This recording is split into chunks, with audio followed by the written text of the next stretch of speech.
All right, guys. Hey, we're excited to be able to have these four gentlemen on our Monday sales call. It's really cool because there's so many myths about telesales and insurance sales that I want to like break today.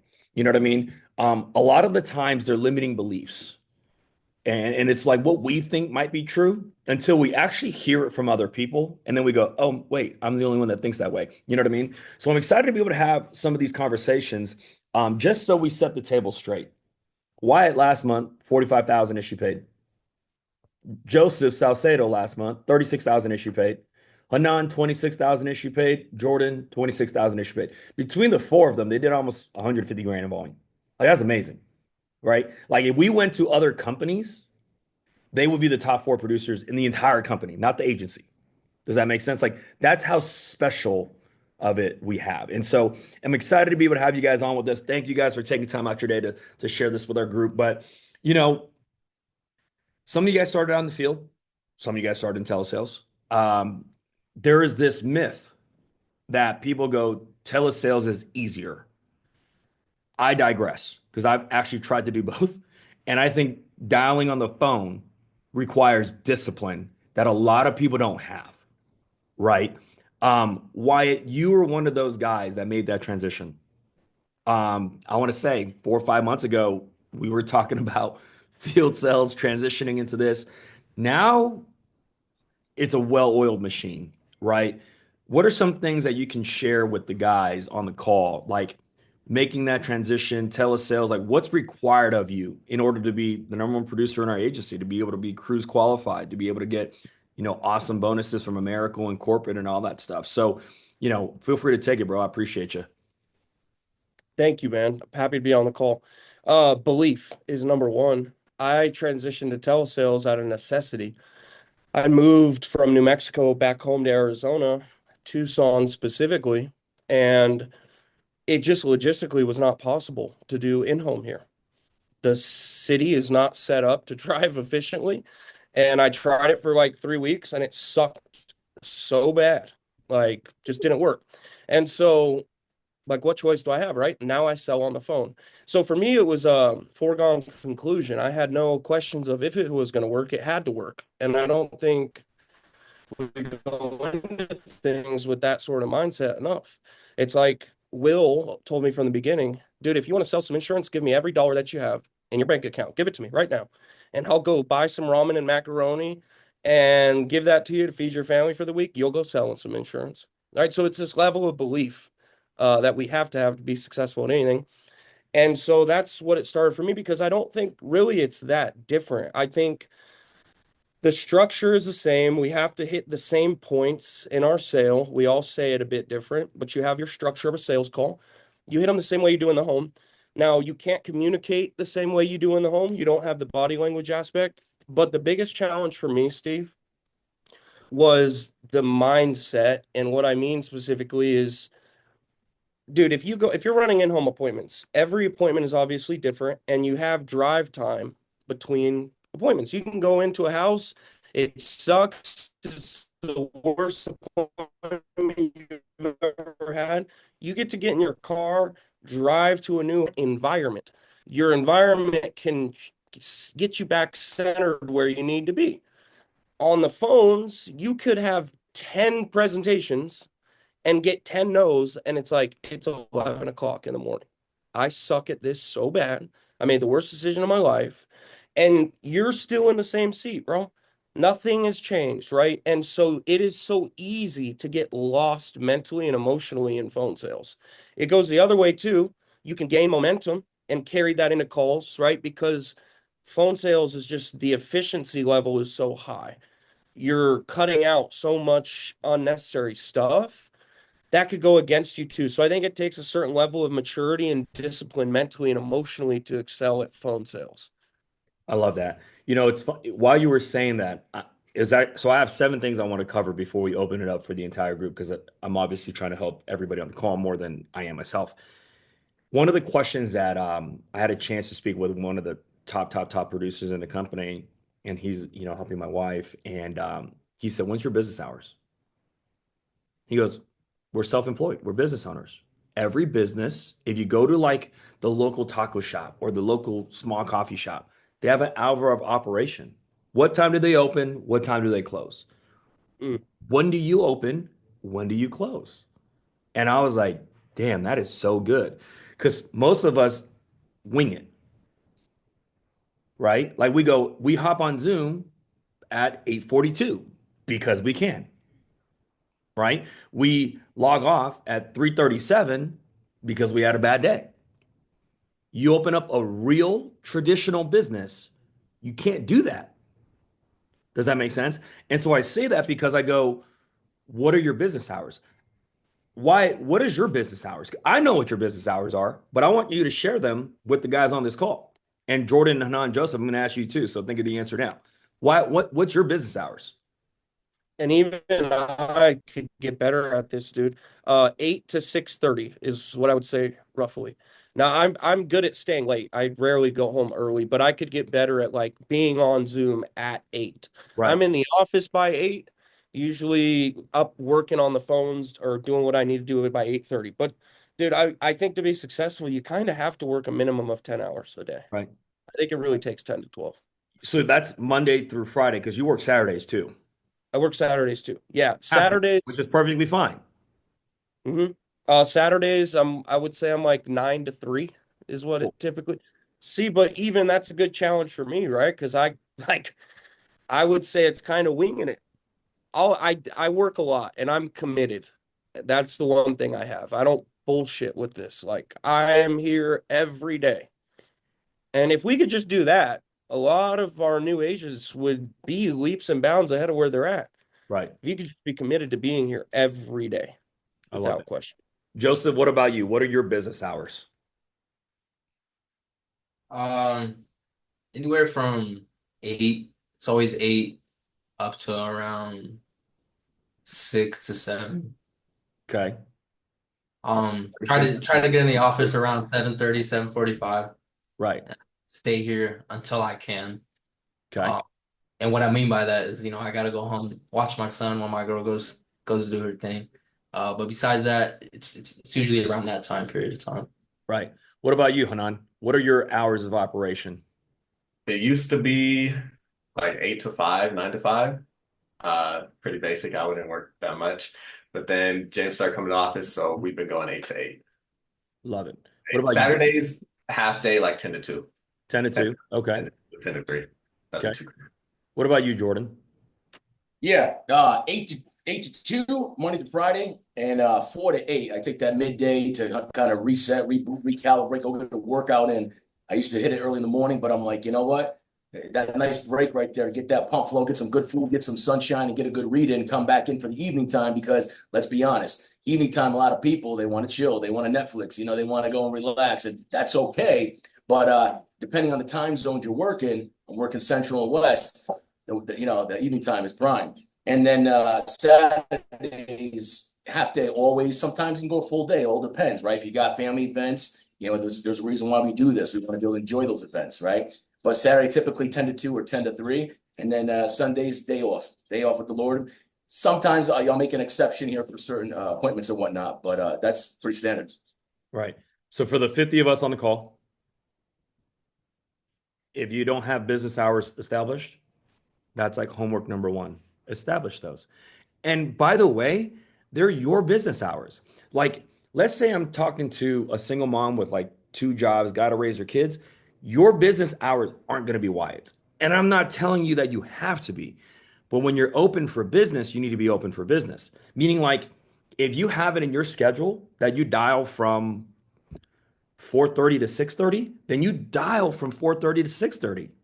You know what I mean? You're not winging it. That's what I feel people lack the most is they have a plan, an idea of when they want to work, but they don't actually operate in business in those hours. So that's like option number one. Number two, success leaves clues. We're gonna say this a lot often. Every single one of them start at 8. Every single one of them work until 6 or 7. Every single one of them work weekends. They don't work the whole weekends, but they work a little bit of the weekends. Write this down. I would. Andrew Taylor taught me this early on. He said, you work during the day to pay your bills. You work during the evenings to get ahead, and you work on the weekends to get filthy rich. For some of you guys run general life. For some of you guys run mortgage protection. Guess what? Most of those people got jobs. So they're usually home after hours. They're usually home 5, 6, 7. They're usually home on Saturdays, right? I can go through this with these guys. I'm pretty sure the answer is going to be very similar, but I can promise you, Will, Lord, Colton, myself, if you asked us back then what day we got the most premium, it was always Saturday. I say out of the $400,000 of insurance I wrote, 280 of it probably came on Saturday alone. Why? Because people are in the mood. They didn't just get off of work. They feel good. They're with their family. It's a different feel. You know what I mean? So, Can like, I, I'm sharing this because I go, if you're expecting to do 40, 50 grand, 35, 40 grand, and you're not working their hours, I go, you're delusional. Steve, can I add something, dude? Yeah, Like, please I do. I would be curious this year to go back and actually see what the numbers are. I would guess 80% of my premium guys is written after 4:30, Ain't that 5 funny? o'clock. Dude, I will have days where I don't sell anything, and then I bang out 3 policies after 4 o'clock. So, like, if you're new and you've got a family, wife, husband, kids, like I do, like most of us do, get with your people and bring them in on their plan and strategy. Okay. My wife and I do not fight about the hours I work. You know why? Because she's a part of the plan, bro. She Right. knows what the strategy is. She is a part of it. She's in the fold and we game plan together. And so if you think you're going to go work till 7:30 and your people don't know what you're doing, that's going to cause friction. But if you bring them in, you guys dream together. You say, hey, we're doing this so we can accomplish this. And you can get buy-in from those people in your life. Dude, you're gonna be okay to work late at night. It's gonna change so much for you working those evenings. I promise you, dude. I don't even stress about not getting sales in the morning anymore because it's just like Will taught me. Think about it, right? People get home, they have a little food, they have a beer, they sit back on their couch, like they're chilling, man. When we call them at that time, our likelihood of connecting with people and making a difference and getting them to move goes way up. So don't be afraid to work at night. You're selling yourself short if you're not, I think. It's why I look at Jordan going, he goes from 8 to 2, takes a break from 2 to 4, and then comes back from 4 to 8. Smart. I'm like, I'm not going to say this because I'll get yelled at from the front of the room, but I always knew there was hot hours on the phone. And 4 to 8, you couldn't miss. Like for the last week, this past week, some of y'all have seen me literally hop on Zoom and sell insurance myself, usually during those hours. You know what I mean? And this is like for the new agent, I want you to understand if someone's gonna meet with you at 7:30 at night when they're off of work and that's their time and they're giving it to you, they're probably gonna buy. Or else why would they want to waste an hour with you? You know what I mean? So that's a good note. Here's what I want to go through, and this is a rapid fire question. Wyatt, do you hand dial or do you power dial out of a system? How do you do it? I do both. I hand dial new, fresher leads. Okay. And if I'm going back, either myself or my agents, and I'm working stuff that's typically over 6 months old, I'm putting it in the wave dialer. Gotcha. Gotcha. Are you how do you know how many dials you make on a given day, give or take? Oh God. No. And Do you and think it's it's more than 400? yes. Well, okay, if I'm it's about the lead, truly. Right. If you're a new agent and you don't have the money to buy new leads and you're figuring it out, because I could tell you when I started, dude, 500 dials, 3 to 500 dials, get used to it. Right. When you're in a position where you can generate new, fresh leads, Not gonna need it's as going to much. cost more, but the exchange that you're going to get is their higher intent. The pickups are going to go up, right? So I dial newer leads now. I probably work through 75 leads a day, fresher leads. And that gets me the numbers I need to get. Does that make sense? Yep, absolutely. Joseph, what about you? Because we had this conversation with a new agent the other day, right? How many calls do you make on a daily basis, Joseph, give or take? You're muted, by the way.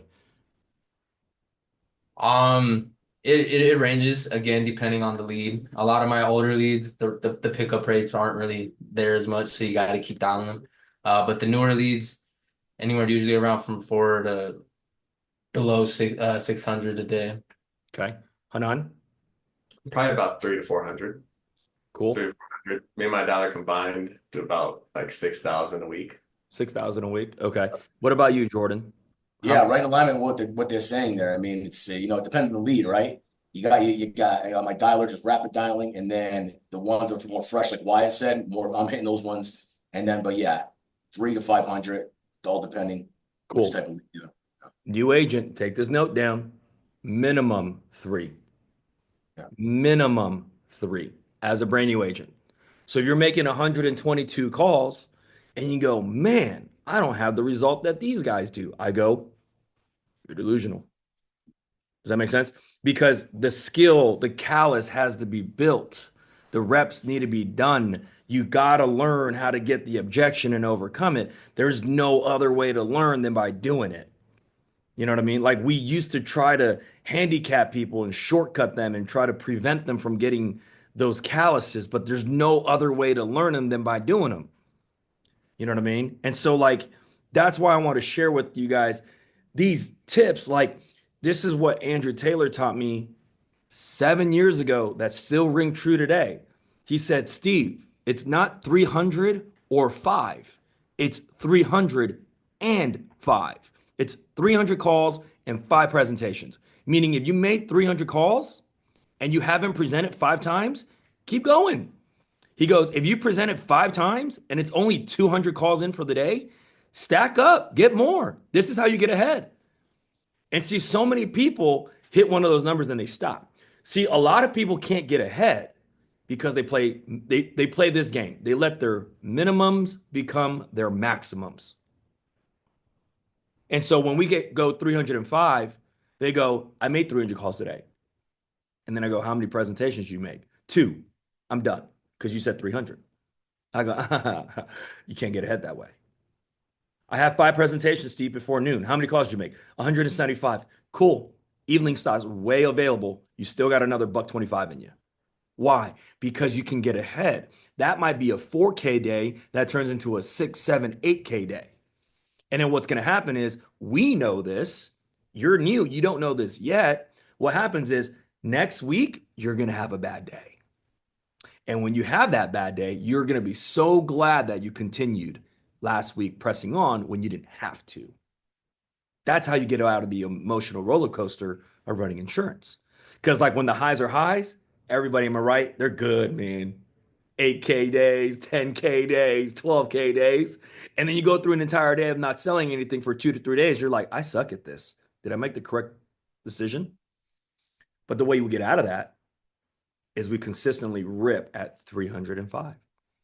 300 presentations, and 300 calls and 5 presentations. I'd write that one down, new agents. That'd be a good one. Can I add something, Steve? Absolutely. Yeah, man. Look, the calls, man. If anybody's out there as a new agent coming in and you're complaining about the calls, I want you to take a moment and think about what you were doing before you came into this industry.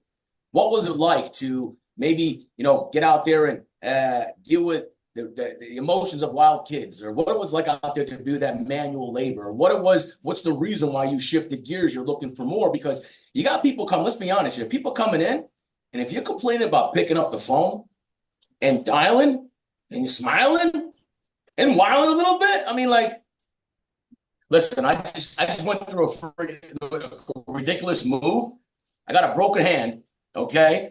My body feels like I got hit by a train, a Mack truck, and everything in place, and I cannot wait to pick up the phone. I says, I haven't been this manual labor in years. I mean, little things around the house, stuff like that, but going through that, I'm like, wow. I had a moment like, I really appreciate that much more what I do because I get to pick up the phone and, oh my God, hello. I'm like, next, come on. Like, it's not that big, right? But you got to go and you got to be intentional. Right? If you complain about it, there's bigger things to complain about. There's bigger things to worry about. Your excuses, it's all BS. Right. What you're going through is human nature. Everybody goes through the motions. That's why it's so important to surround yourself with like-minded individuals to lift you up out of the mire and mud and set you firm on a rock, and we rock together. But listen, this is so much more. Playoffs? What's about playoffs? No, come on. Yeah, but So here's what I want to talk about too is all these guys make 300 phone calls plus a day.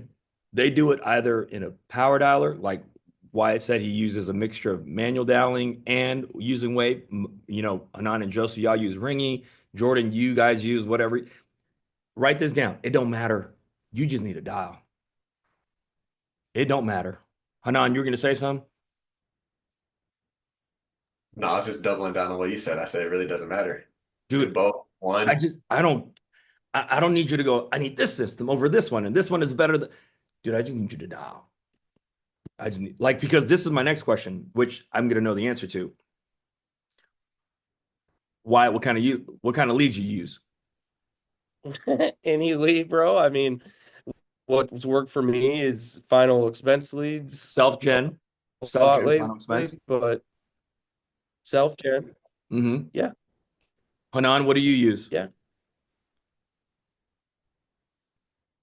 Leads, just bought something. I use like honestly three different ones. I buy some Share them. vet, final expense, and then I ran a little bit of IULs last week or 2 weeks ago Okay. going on. Aged IULs. No, I've ran new IULs as well. I've done it all. What I like is vet, FEX. Those are the main ones. Joseph, what about yours? I strictly just write final expense leads. But the good thing about that is like so many times I'll get like IUL leads in there or like veteran leads and like people who are looking for more specific things like that. So you can get lucky in some final expense leads and get some pretty good high Joseph, do intent. you buy your leads or do you generate them yourself? I buy them. Cool. I'm currently trying to figure out ways to start generating my own leads. Cool. Jordan, what about you? Yes. So for type of lead, final expense and veterans, I'm a veteran myself, so I like to hear their stories and share the camaraderie there. Final expense, I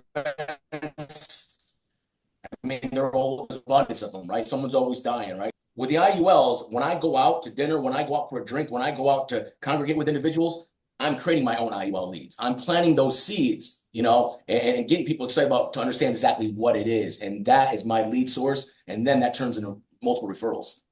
Right. So, new agent, take this down. They all gave different answers because they all work. There is no magic specific lead. Wyatt's really good at self-gen Facebook final expense. He rips 40, 50 grand a month doing that. Hanan uses a mixture of everything. He self-gens, he buys leads, he uses age leads. It don't matter, right? Joseph's like, I like final expense too, but I'm buying them. But I'm going to work on this eventually, but I'm buying them right now. Jordan's like, hey, I run those too, but like my IUL leads, I like meeting people at restaurants and this, and that, and the other, creating a warm market lead for free. That's his lead. The answer is there is no special lead. We just need leads. And Steve, I'm going to add something for new agents.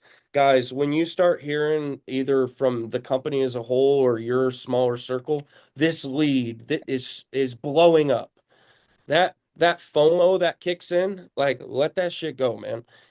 Find a lead, work a couple, find something you're really good at, and get really good at it. Like, don't allow this hype around a specific lead type to take you off of your path. Like, be diverse, but get really good at one thing. Forget what the hype is, right? Maybe you investigate it, but like, do not be afraid to hone in on one thing and get really damn good at it. Right. I love that That's what because we have a new agent, right? His name is Ahmed. He's actually sitting right next to me right now. He started on running some, vet final expense age leads, running some IVR mortgage leads right now. He sold an IBC whole life. He sold an IUL to his buddy of his. What I'm trying to teach as a manager is I just want you to learn it all because you're going to have a preference. See, every single one of y'all have a preference. I have my preference. When I was in the field, my preference was retro mortgage protection. That was my favorite lead. It might not be your favorite lead. Doesn't mean it doesn't work. See, like I want to be able to show you the whole gamut, and then you go, I like this one. Then I go, turn that one up. Let's go. See, there's so many agencies that go, this is the only lead we run. And I go, you get dangerous because what happens is you lose that person that actually wants to do that. Because like Wyatt sells strictly final expense. A lot of people go, I would never touch that with a 10-foot pole. Then I go, then you don't have a Wyatt on your team. That's what happens. I go, I don't care. He's really good at that. If we want agents to be good at that, I have a new agent that wants to learn how to sell final expense. I go listen to Wyatt. Right. I got a guy that wants to learn how to sell IUS. I go, boom, push him over to Jordan. I got a guy that's, trying to sell FE or vet, whatever. I can send him to Hanan and Joseph in their Cali. Like, I don't care what you run. I just need you to work. All leads work. So when we do these product training calls and these guys go on there, and I know they do it, and they're not trying to be harmful, but they're like, we run this one. And you go, kind of like, why? You're like, I have to run that lead. No, you don't. We're just giving you options. We're giving you options. Write this down if you're checking notes. You never take away leads. You only add to them. You never take away leads. You only add to them. Meaning, why it's crushing this. A guy does a call on Wednesday and goes, IULs are amazing. Wyatt doesn't drop everything he's doing to sell IULs. No, no, no. That's how you go out of business. Wyatt still runs what he runs and goes, I'm going to add a little bit. See if I like it. If I like it, I'll add some more. If I don't, I'm going to stick to what I'm good at.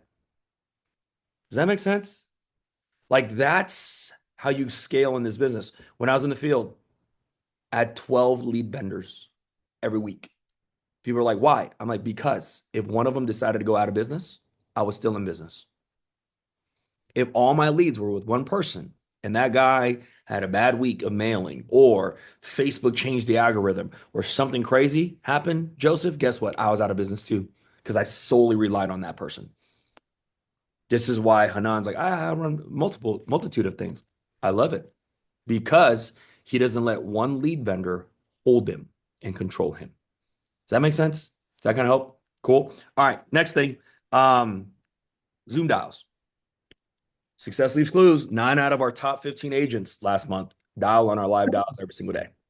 Okay. Wyatt, I know you have a special feeling because we were talking about this earlier. Can you kind of share that with everybody why the Zoom is so important, not just for you, but for them? Guys, you cannot do this alone, period. Whether I was in the field or no matter what I was doing, the one thing I would say I've done almost perfect is I've stayed close to the herd, man. And I've stayed close to people. And what happens is we start to struggle, we start to lose, whatever, and our ego starts to assimilate and we begin to isolate and hide. And whether that's based in shame or fear or whatever, don't do that. You bring down your chances precipitously when you isolate.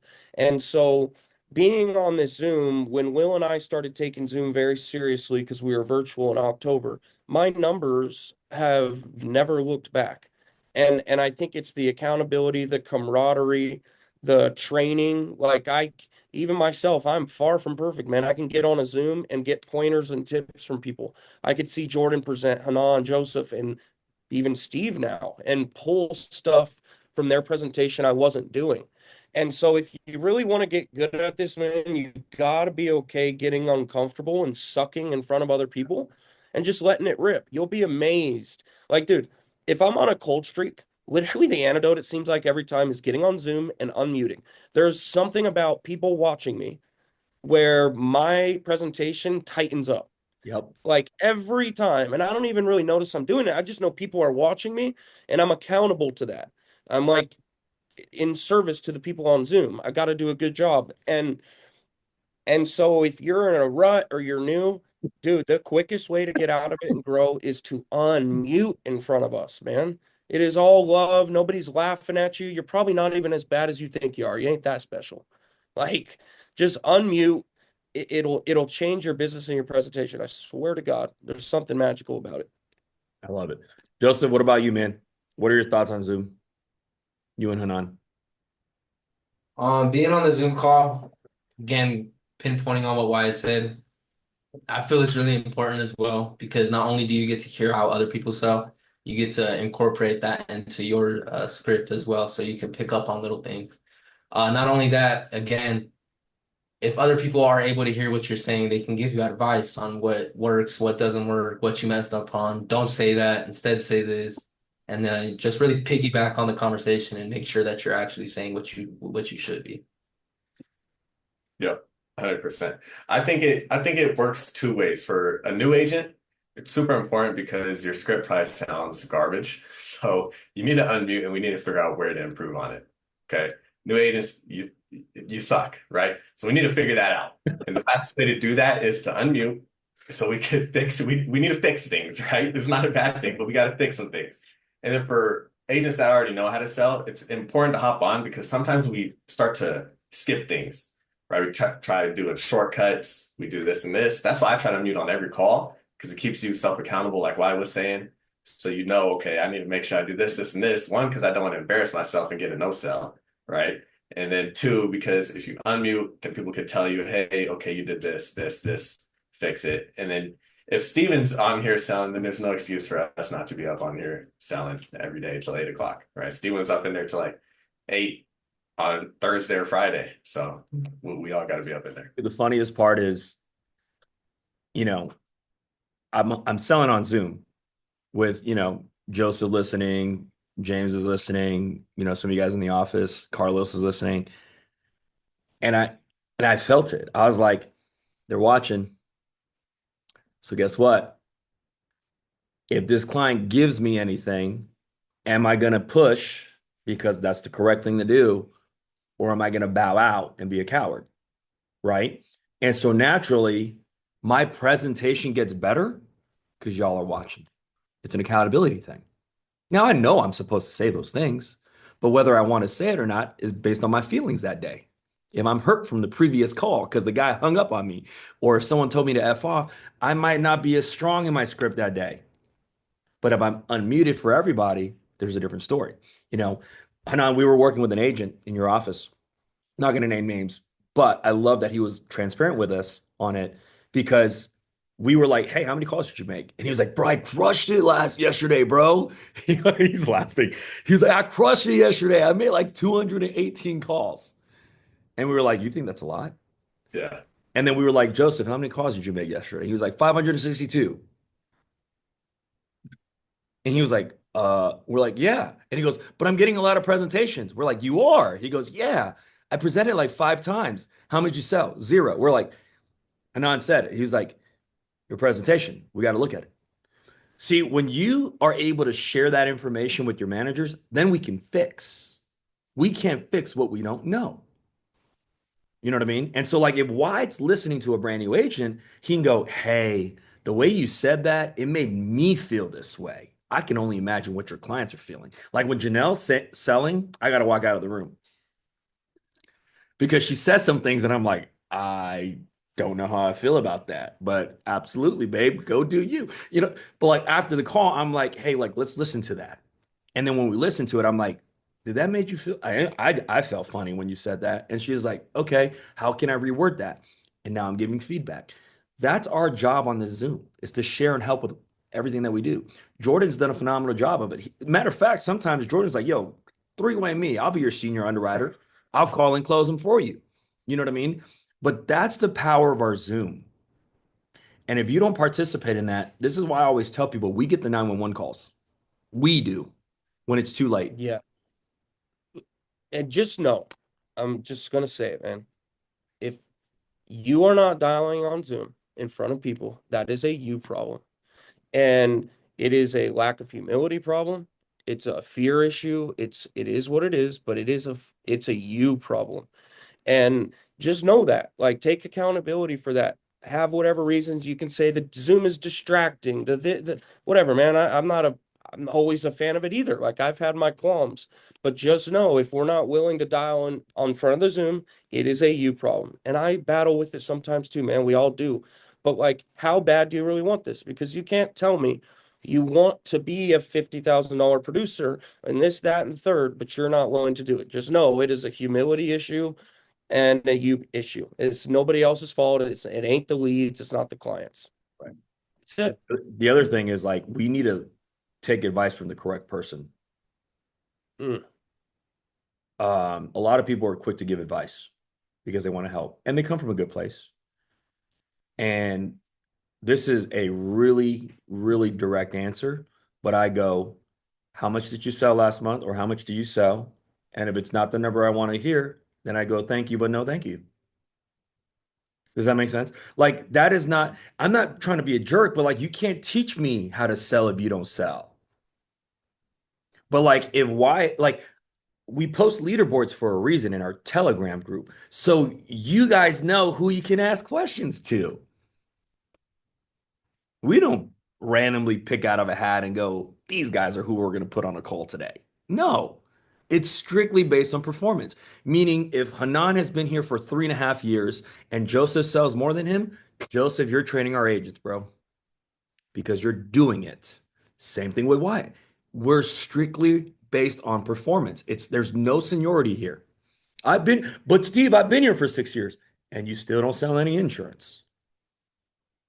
Right? So make sure when you're dialing, you're listening and asking questions to people that should be giving you the correct answers to, because if not, that'll be more detrimental to your business. You know what I mean? And you guys have been on there. Like, how many times, because I've heard it, like Wyatt's in the middle of a presentation. I mean, I'm sorry, Hanan's in the middle of a presentation, Wyatt's listening, and then but by the time Hanan gets off, Wyatt's like, hey, this is what I kind of heard. Take it if you want, but this is what I feel. And he could get that feedback.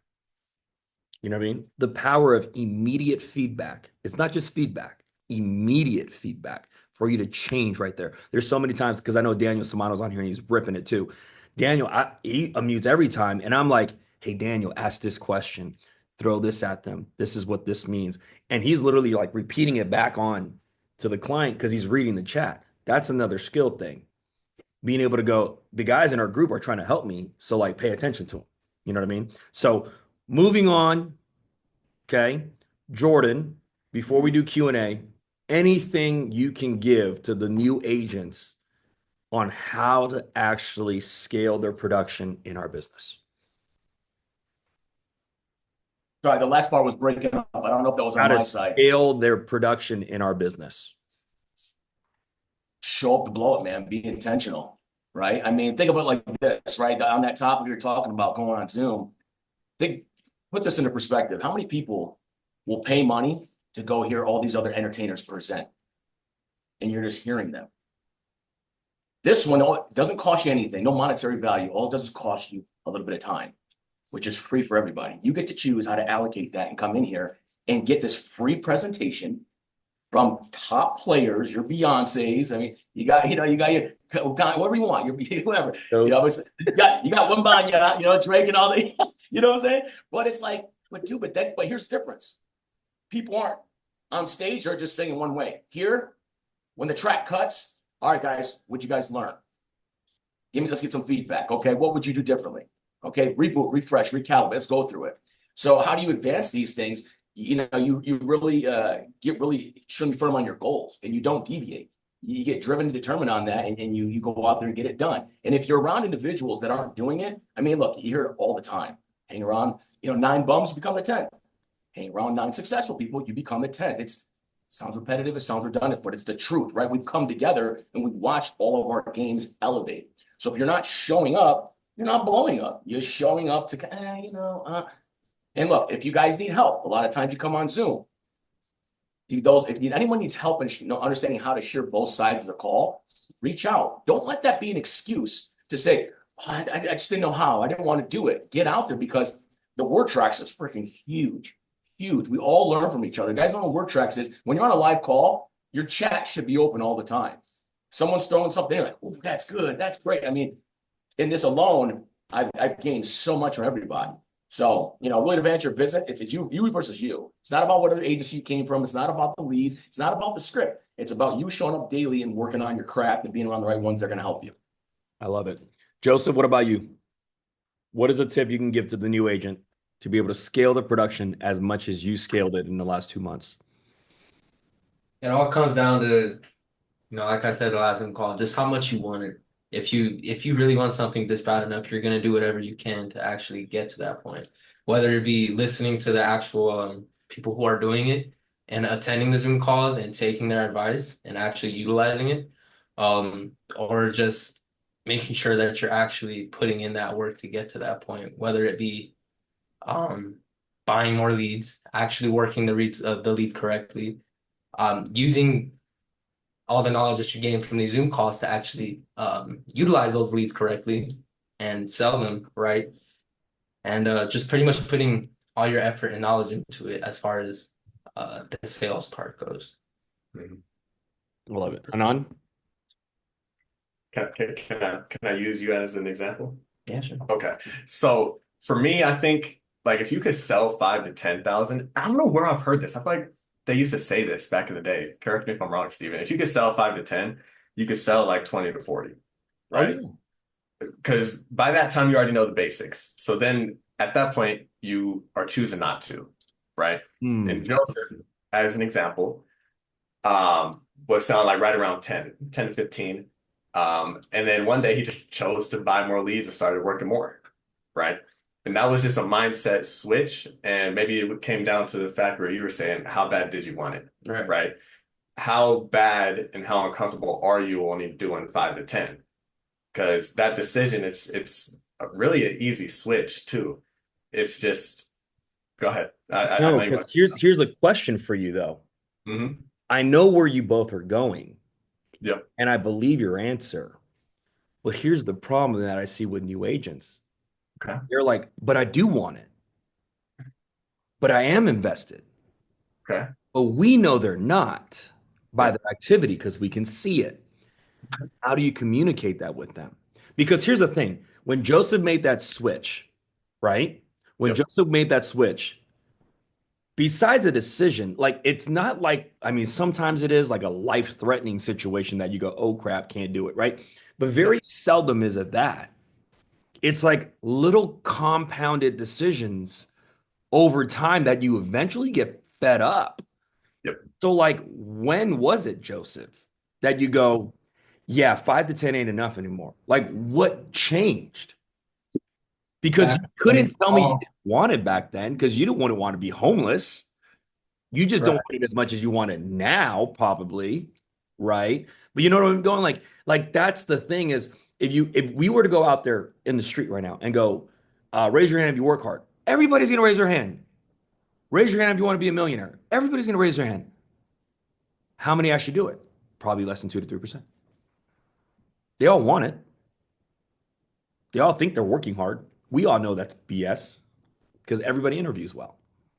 So, like, how do we actually know that though, Hanan and Joseph, that they're actually working at the capacity they're capable of? Great. That's a really good question and a Keeping good point. keeping track of things is important. I Like agree. that's something that Hanan still struggles with. Just keeping track of a lot of your business. You know, Yep. everything from the dials to your presentations to the actual clients that you're getting. Yep. Keeping track of everything helps with a lot. That way you know what to work on, what you're okay with, what you should better yourself at. Um, what leads work? Should I start investing more? Should I cut from that? Mhm. The numbers are there. The numbers are there factually to speak to you and tell you what works and what's not. Hanan, would you agree with that? I do, but let me ask you this. In February going into March or January and going into February, did your belief change? Like what was it that changed? Because it's something that changed. And like Steven was saying, it's a compound of events. And it looks like an immediate switch, but it was clearly a series. Yeah, no, I mean, I was like the last Zoom call, I was getting my ass kicked last year in like October, November, and December. And really everything that led up to that, I figured out what was the main reason why I was in that point now and what I could do to switch and flip it and make it work. What was the reason? Really just not, for one, buying enough leads, and two, actually listening to everything that I'm being told from people who are doing it. It would go on one ear right out the other. I'd be like, it's okay. I'm doing what I got. It's working already a little bit. But you really can't be too cocky. You got to be coachable and actually understand what people are saying and utilize that to your most full advantage. Here's my answer for you. You finally took responsibility of your situation because most people don't. Most Right. people, no, no, no, no, no. It ain't my fault, dude. Those leads suck. No, no, my upline, that fool don't know what he's doing. Hanan don't sell that much. He can't train me. Like that's what most people do. But instead, you were like, you know what? That's on me. I didn't buy enough leads. I probably need to be a little bit more coachable. I need to probably get some structure, put myself in a better environment, come to the office, dial, right? You took your own responsibility of your situation, which is why you're able to grow. When you point fingers and blame everything else, you can't. It's physically impossible because you can't change them. You can only change you. Right. And At the so end of the like day, it's you against yourself. it's you against yourself. But the With reason why I'm saying this is because Hanan, we started working together probably like 2, 3 months ago, where I'm like, Yep. send me your numbers. Yep. And numbers tell a story. Yep. And what we think was a lead type that you're like, I didn't know I was doing that well with that. Oh, wow. Yeah, it was probably like your most profitable lead type. Hey, let's start. The numbers don't lie. So, like when we ask new agents, how many calls did you make? How many presentations you have? Those numbers tell us a story. Because if you do 17 presentations and sell nobody, it's not that you can't book appointments. It's you suck at selling. We got to fix that, or else you're going to keep no selling everybody. You know what I mean? Yeah. So, um, if you have any questions, feel free to drop it in the chat because we're going to go through them together. What's a tip that you can give them as we wrap up to be able to scale as much as you do? Oh gosh, man, those are all really good answers. I don't know what to add to it. It's like, okay, if my script is on point and I'm actually doing the right stuff, there's having a bunch of activity, but the wrong type of activity, or just doing the wrong, like that doesn't make a difference. So is my script actually good? Is what I'm saying actually good? Do I have a group of people around me? But I'd like to talk about the mind part of it, man. And do we really believe? Like, do you actually believe you can do it? That's something that I've battled against, right? Like, do I actually believe I can write this much? Um, and truly, truly believe in it in our bones, man. And then being obsessed and not being too cool or too casual, being truly obsessed with this business, obsessed with my own success.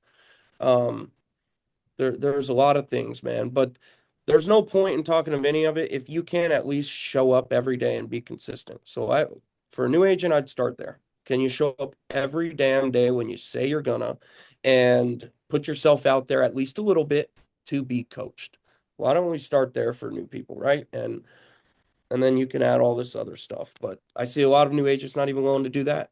And I battle with these guys, and that's a starting point. So One of the things that I think Wyatt has done better than probably anybody else that I know in our group is he's able to raise his lid. And here's what I mean by that. Why didn't I have a lot of private conversations? And it's none of your guys' business. But like 2 weeks ago, he was like, man, I'm having such a horrible week. I'm like, really? He was like, yeah, man, my goal was to write 30. I only wrote 20 for the week, right? A lot of y'all be happy to write 20 for the month. He's upset that he only wrote 20 for the week. And I had to remind him, I was like, bro, a year and a half ago, we were just trying to get you to do 10.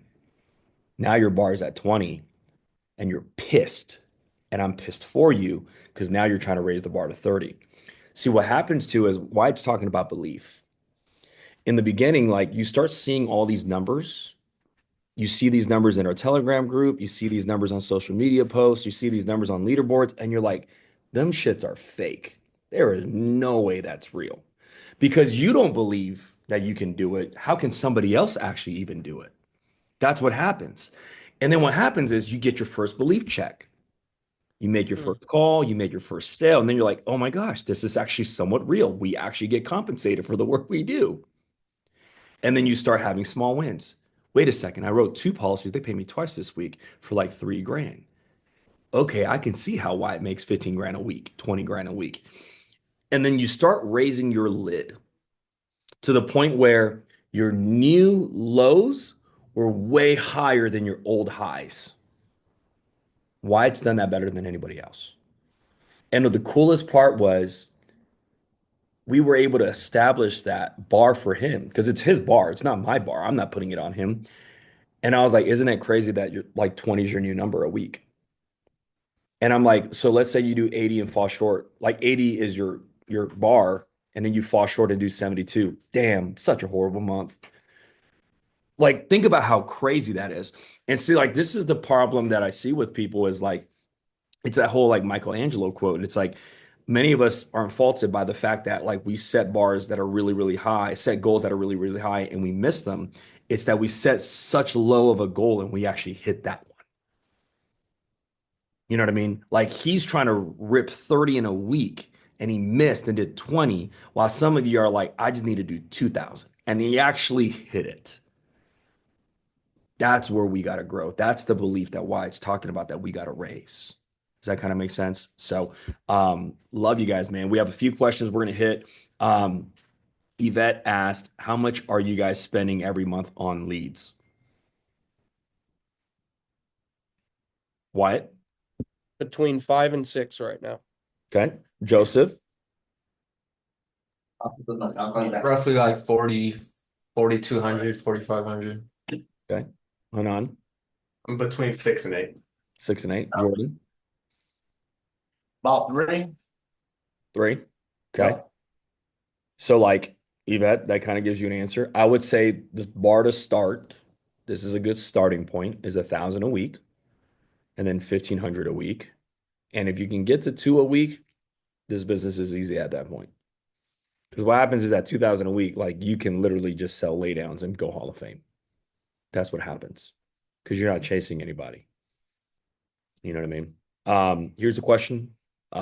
What's your advice for those who are starting part-time and working weekends when Zoom isn't as active? Ooh, that's a good one. Well, I worked part-time when I first started, and it's really hard at first trying to transition a schedule like this into something that you're not used to, especially if you are still working another job. Um, but everything that I always say, it really comes down to the point of you wanting to leave that job and get away from that lifestyle and actually benefit from what this business can do for you. But actually, the actual transition of it is really, really hard and time consuming, especially because of all the time it takes to actually get here from that transition. But utilizing everything that this business, let alone agency, can give to you, can get you out of there a lot quicker if you're getting the results that you need and utilizing everything that you can grab from that to actually get those results, if that makes sense. Why? You had your mic unmuted? Oh, I'm sorry, man. What was the question? I got distracted. I'm sorry. What is your advice for those that are starting part-time working on the weekends when the Zoom is not as active? Well, I don't know about working part-time. I would say 2 things. Number one, keep the promises that you make to yourself, okay? You have to have the support and the people. But dude, keep the promises you make to yourself, right? If you said on Friday you're disappointed with the week, okay, Saturday is going to be my day. I'm going to dial in this time. You got to do it, man. Don't negotiate with yourself. Don't negotiate your dreams, right? Like most people's dreams can be bought with either enough success or enough failure. Screw it. I made 2 grand. I only wanted to make one. I'm going to leave a little early. No, no, no, no. Do not negotiate with yourself and keep those promises that you make to yourself. And the other thing is, whether you're part-time or full-time, you are so much better off having 2 hours of hyper focus than you are 6 of scattered focus. Right. So, like, you'd be amazed what you could do with limited time if you're really about it and you're dialed in. So, you guys that have 3 hours of dialing today, whatever, like, go for it, those 3 hours. You're so much better off than having 6 of sloppiness. So those would be my 2 pieces for you.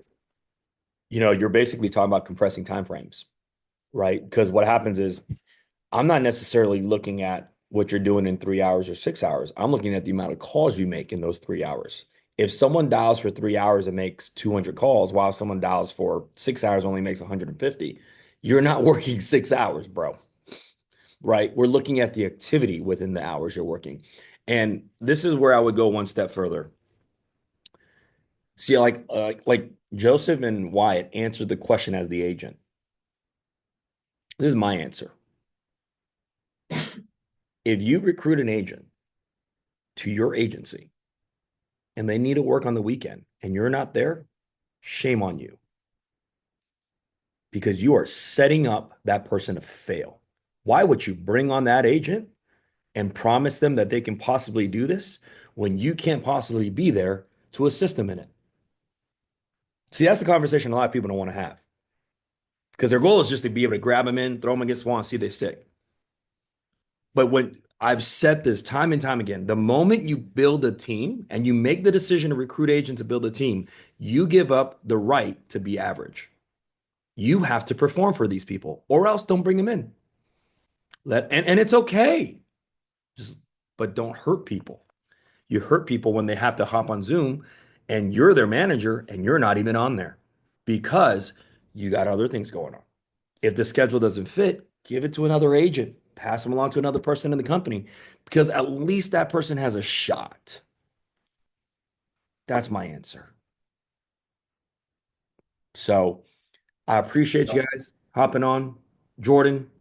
Yeah, you took the words out of my mouth right there. I mean, look, every great leader is going to lead by example, right? And when you win, we win. When we win, we all win, right? We're a product of our bystanders, man. We go out there and lead by example and lead them in a better position we found them. If you're a new agent coming in and you're like, hey, I can only work 2 hours part-time, get with your upline. However, don't be that guy that shows up. You're going to call from 9 to 5, 9:05. That's not going to work. It's not going to fly. If you're taking up someone's time, you got to be, again, driven and determined and committed to that. And if any great leader is not taking that time to commit to that agent, right, but what are you doing to prepare for that time? You got to come in equipped and ready for battle. If you're coming in just to wing and dial, and you haven't been practicing your presentation, if you don't know your grid sheets and where to start, how to go, you got to be prepared. You got to study film like every pro athlete, right? Right. I That's love how it it. rocks. Yeah, great Daniel, stuff. we're gonna end on Daniel's question because it's a good one, and I'm gonna answer it myself. Daniel says, "I'm gonna finally stop cutting hair and working full time and on the weekends. So this has to work. There is no other option. What is your best advice going on?" This is the answer for me. You got to Turn double the down on ship. your leads. You got to double down, triple down on your leads because you can't fail. So like you need more people to talk to now more than ever, Daniel. So like your lead purchase have to go overboard. Here's what I've always shared with people is when like you live your current life, right? Like for me, when I was like back against the wall, didn't have anything, like I was eating like top ramen and like stuff like that. Bro, I can eat that for another week or two. Just because I made a little bit of money this week, I don't have to be eating steak and shrimp.